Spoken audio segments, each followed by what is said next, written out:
I spent 20 years secretly building a $2 million investment portfolio for my son. Every overtime shift, every promotion, every budget cut was for him. When my 60th birthday arrived, I planned to reveal this life-changing gift early. I wanted to see the joy on his face while I still had good health. Instead, I sat alone at a table set for two, watching candles melt on a cold dinner, while he celebrated his stepmother's birthday across town. The betrayal shattered me, but what I did next changed everything. For both of us, I had been secretly investing for 20 years, building up $2 million to surprise my son with on his 30th birthday. As my 60th birthday approached, I decided to reveal this incredible gift early, wanting to see the joy on Marcus's face while I still had good health. I planned every detail of my birthday dinner, knowing it would become a celebration of our future instead. The investment portfolio would change his life forever. That morning, I woke up feeling lighter than I had in years. The weight of keeping the secret was finally lifting. After my husband Richard left us for his younger secretary, Vanessa, when Marcus was only 12, I'd channeled all my energy into building this nest egg. Every overtime shift at the hospital, every promotion I fought for as head nurse, every budget I carefully managed, it was all for him, for us. I spent the day preparing Marcus's favorite foods: slow-roasted herb chicken, garlic mashed potatoes with extra butter, and my famous apple crumble. The table was set with the good china we normally saved for Christmas.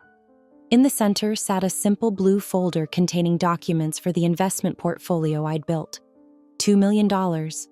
Enough to buy a beautiful home, start the business he'd always dreamed of, or even secure his retirement already. By 7 p.m., candles flickered on the dining table, casting a warm glow over the empty chairs. I checked my phone again. Nothing. I had texted Marcus that morning with a gentle reminder about dinner at 6. "Can't wait to see you, sweetheart," I'd written. By 8:30, the chicken had dried out, the potatoes congealed, and the apple crumble cooled to room temperature. Still, I waited. At 9:15, my phone finally chimed. A text from Marcus. "Sorry, Mom, tied up with stuff." Rain check? I stared at the text message, my hands trembling slightly. Tied up with stuff was all I got after I had spent the entire day cooking and preparing? I called him immediately, but the call went straight to voicemail. I tried again. Same result. "Marcus, it's Mom. Please call me back when you get this. I've made all your favorites for dinner, and there's something important I want to share with you." My voice sounded steadier than I felt. I sent another text. "Is everything okay? I've been waiting for hours. This is important, honey." No response. By 10:30 p.m., I finally accepted that he wasn't coming. With a heavy heart, I began wrapping up the untouched dishes, carefully placing each one in the refrigerator. I folded the linen napkins, blew out the candles, and tucked the blue folder back into my desk drawer. As I washed the dishes I'd used for cooking, my mind raced with possibilities. Maybe there was an emergency at work? Marcus had recently been promoted at his architectural firm. Perhaps he was stuck in a critical meeting, or maybe his car broke down and his phone died. I was grasping at explanations, trying to quiet the voice of doubt growing louder in my head. I went to bed still clutching my phone, hoping for a call or message that never came. The next morning, I woke to silence. No apologetic call, no explanation text. I made coffee and scrolled absent-mindedly through social media to distract myself. That's when I saw it. A photo posted just 3 hours ago by Vanessa, Richard's wife, Marcus's stepmother. The caption read, "Surprise birthday dinner for our darling Vanessa. 45 never looked so good." There in the photo was Marcus, smiling broadly, his arm around Vanessa, raising a champagne glass in celebration. Richard was on her other side, beaming with pride. The timestamp showed 8:27 p.m., almost exactly when I had been sitting alone at my table, waiting for my son to arrive. I felt as if I'd been punched in the stomach. The coffee mug slipped from my fingers, shattering on the kitchen tile. Hot liquid splashed my ankles, but I barely noticed the sting. There was Marcus, the son I had raised alone for 18 years, celebrating Vanessa's birthday while ignoring mine completely. I zoomed in on the photo, noticing details that only twisted the knife deeper. Around Vanessa's neck hung an expensive-looking emerald pendant that I hadn't seen before. Beside Marcus stood his girlfriend Elise, whom I had only met twice despite them dating for over a year. I scrolled through the comments. "Best stepmom ever," Marcus had written, adding a heart emoji. The timestamp showed he'd posted this comment at 9:18 p.m., just minutes after sending me that dismissive text. My hands shook so badly I had to put the phone down. Memories washed over me like a tidal wave. Memories of the day Richard walked out, telling me he had found real love with his 25-year-old secretary. Marcus had been just 12, confused and heartbroken.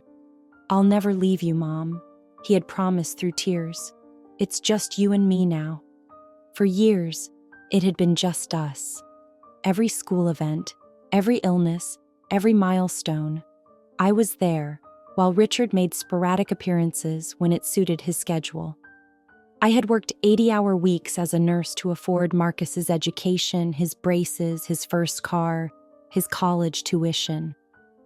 I never complained, never asked for help, never missed a payment. Richard had fought the divorce settlement, hiding assets and claiming poverty despite his executive position. By the time the dust settled, I received barely enough to keep our modest home. He had promised child support but conveniently forgot payments whenever Marcus spent holidays with him.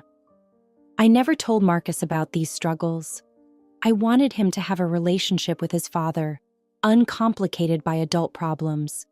But this betrayal, choosing Vanessa's celebration over mine without so much as a proper explanation, felt like history repeating itself in the cruelest way possible. I spent the next 3 days in a fog of disbelief and hurt. Marcus never called to explain or apologize. I barely ate, barely slept, replaying the photo of him celebrating Vanessa in my mind. On the 4th day, my neighbor Diane stopped by with a casserole and concern in her eyes. "Haven't seen you walking in the mornings, Eleanor. Everything all right?" she asked as I reluctantly invited her in. I hadn't planned to tell anyone, but the words tumbled out. Diane listened, her expression shifting from surprise to outrage. "Oh, Eleanor," she sighed when I finished. "After everything you've done for that boy?" "Maybe I'm overreacting," I offered weakly, still making excuses for him. Diane shook her head firmly. "No, you're not. You know, my sister-in-law works at the jewelry store in the mall. She told me Marcus came in last month and spent a fortune on an emerald necklace. Said it was for his mom's birthday." She gave me a pointed look. "I assumed it was for you."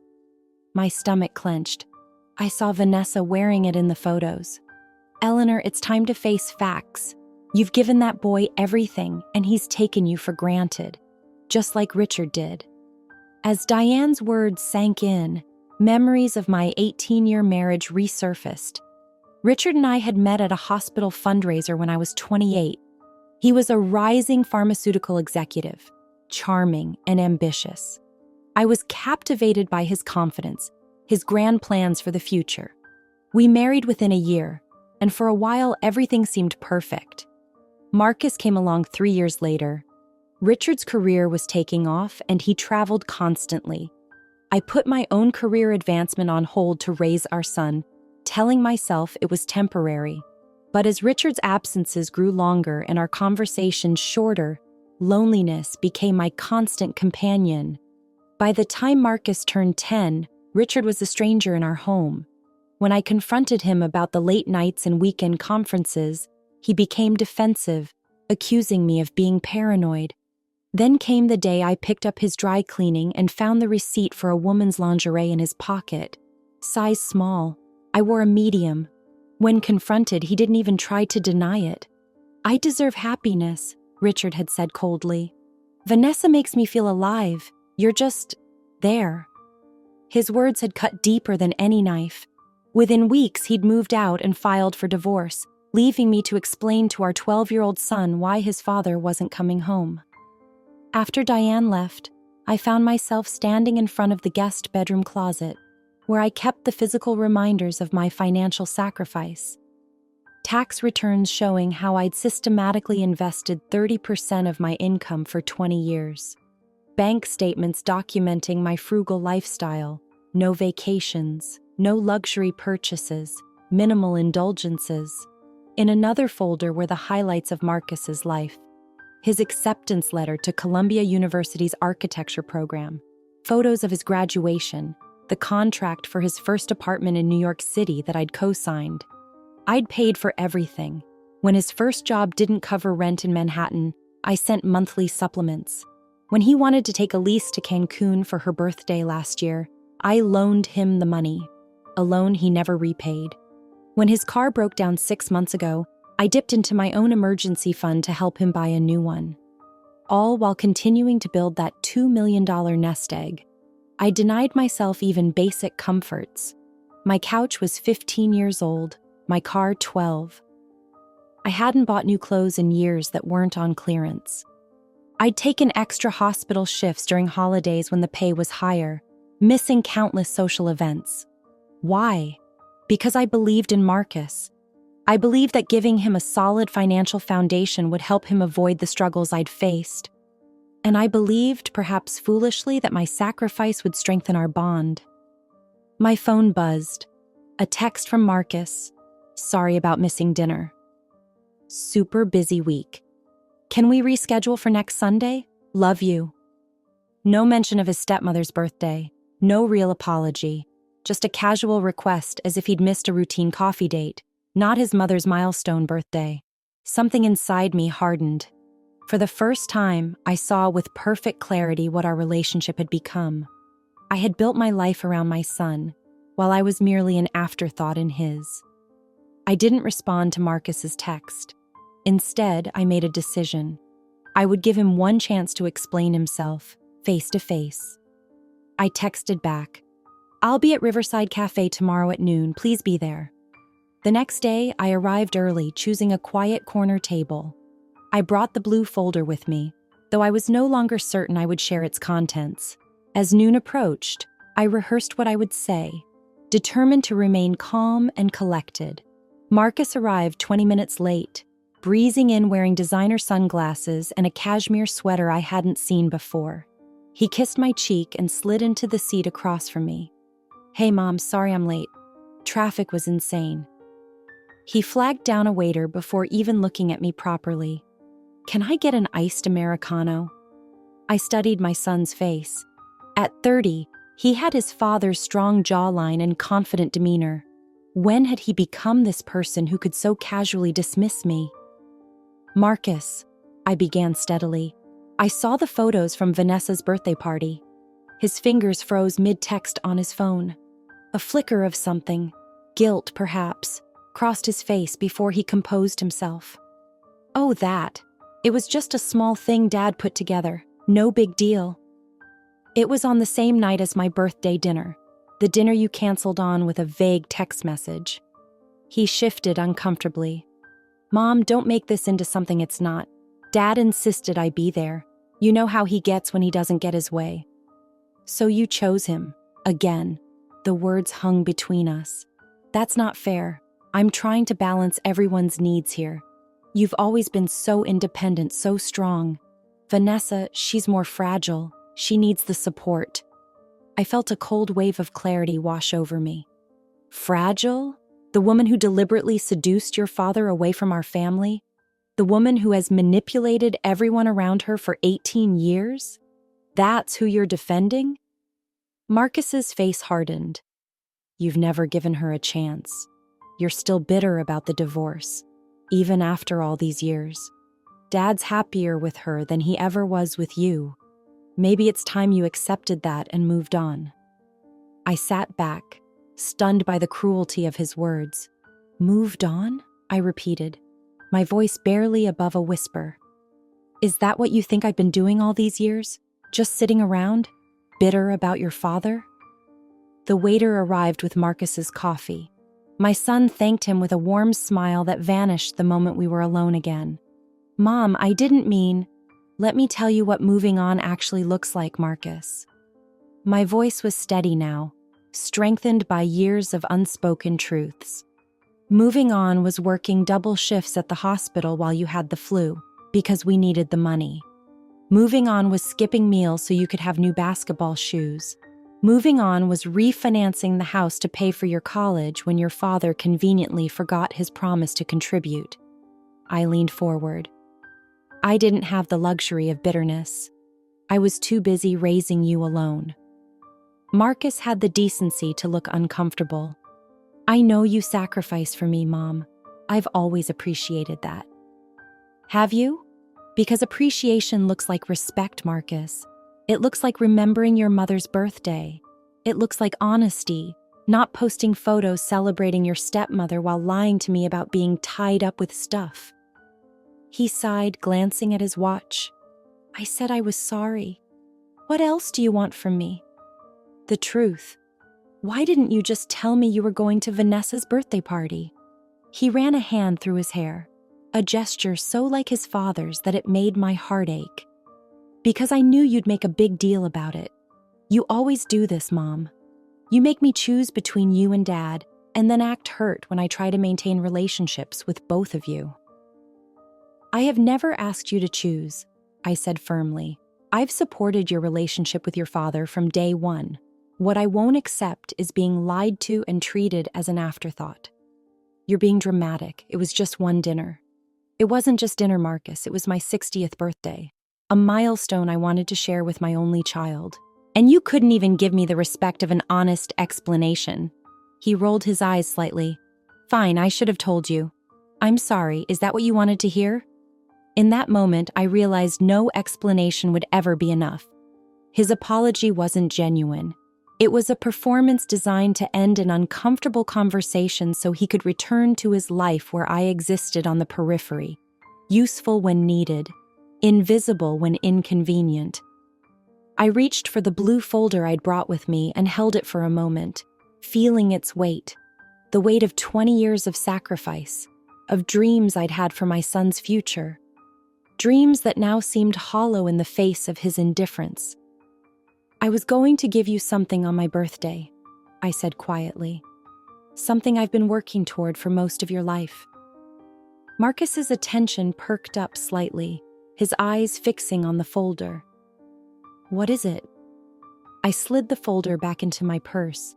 It doesn't matter now. Come on, Mom, don't be like that. Like what, Marcus? Like a person who expects basic respect from her son. He sighed dramatically. I've apologized. What more do you want? I want to be more than an obligation to you, more than someone you placate with half-hearted apologies while checking your watch. His phone buzzed. He glanced at it, then back at me. Look, I need to get going. I've got a meeting in 30 minutes. He stood, dropping a $20 bill on the table. This should cover everything. Can we please just move past this? I'll make it up to you, I promise. I remained seated, looking up at my son, this stranger wearing familiar features. I'm not doing this anymore, Marcus. Doing what? Pretending that I'm a priority in your life when clearly I'm not. Pretending that all my sacrifices haven't gone unnoticed. Pretending that you still care about me the way I care about you. He ran a hand through his hair again, exasperated. You're being ridiculous. Of course I care about you. You're my mother. Then start acting like it. I gathered my purse and stood. When you're ready to have an honest relationship with me, one based on mutual respect, you know where to find me. Until then, I'm done. What does that mean? Confusion crossed his face. It means I'm making a change. No more financial help. No more emotional support without reciprocation. No more being your safety net while you take me for granted. For the first time, alarm showed in his eyes. Mom, I love you, Marcus. I always will, but I deserve better than this. And it's time I started believing that. I walked out of the cafe with my head held high, though my heart was breaking. Marcus didn't follow me. That night, my phone exploded with text messages from him, each one more desperate than the last. "Mom, you're overreacting. Can we please talk about this? What did you mean by no more financial help? Is this about the money I borrowed for the car? I was going to pay you back." I didn't respond to any of them. Instead, I made an appointment with my financial advisor for the following morning. "Eleanor, this is quite a change of plans," James said as he reviewed my new instructions. "Are you certain about this?" "Absolutely certain," I replied. The $2 million I had saved for Marcus would now be restructured. Half would remain in my retirement fund, ensuring I'd never need to depend on anyone for my care.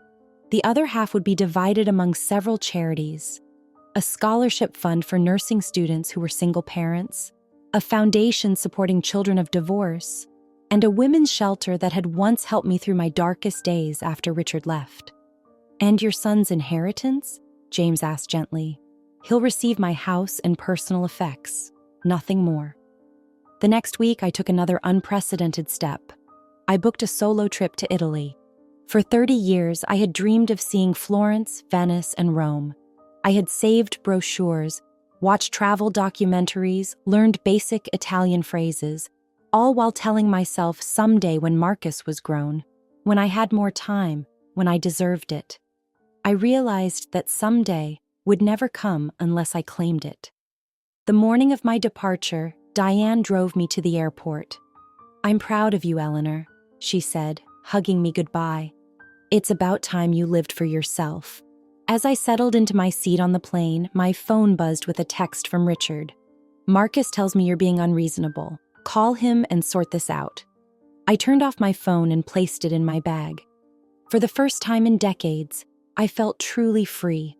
Italy awaited, and with it, a new chapter of my life, one where I was the main character, not a supporting role in someone else's story. 3 blissful weeks in Italy transformed me. I wandered through ancient ruins, savored long dinners at family-owned trattorias, and watched sunsets from village terraces with a glass of local wine. For the first time in decades, I existed solely for myself, not as someone's mother, someone's ex-wife, or someone's caretaker. When I returned home, tanned and rejuvenated, my mailbox overflowed with letters. Among them was a formal-looking envelope from Richard's law firm.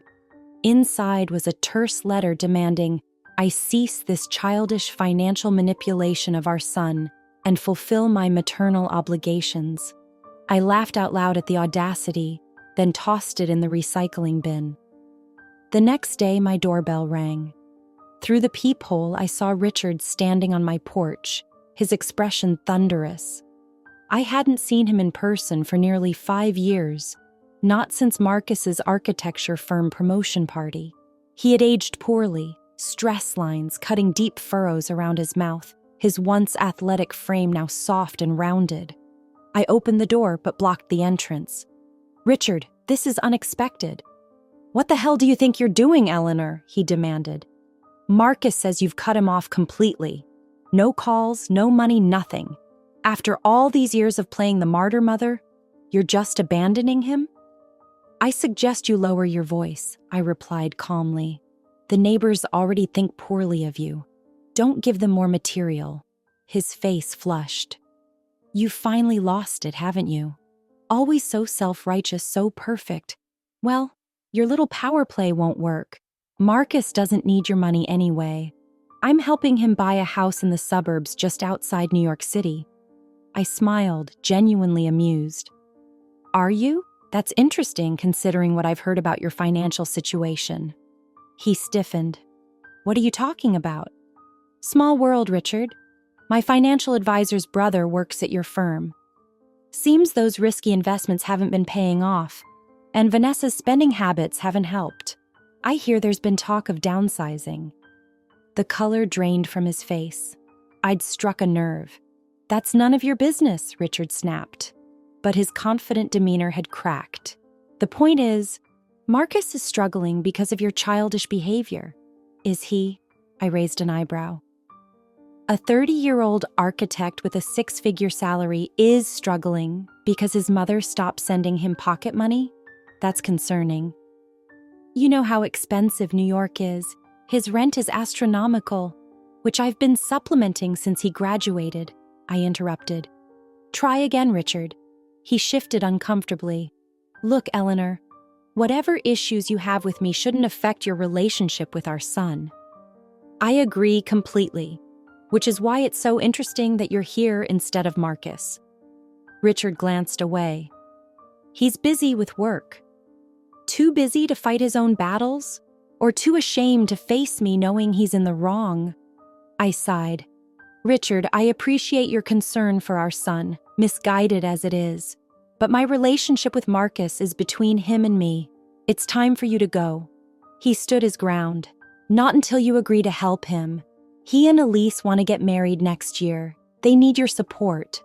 My emotional support is always available to Marcus when he's ready to have an honest, respectful relationship with me. My financial support, however, has ended. Richard's expression turned ugly. You heartless bitch!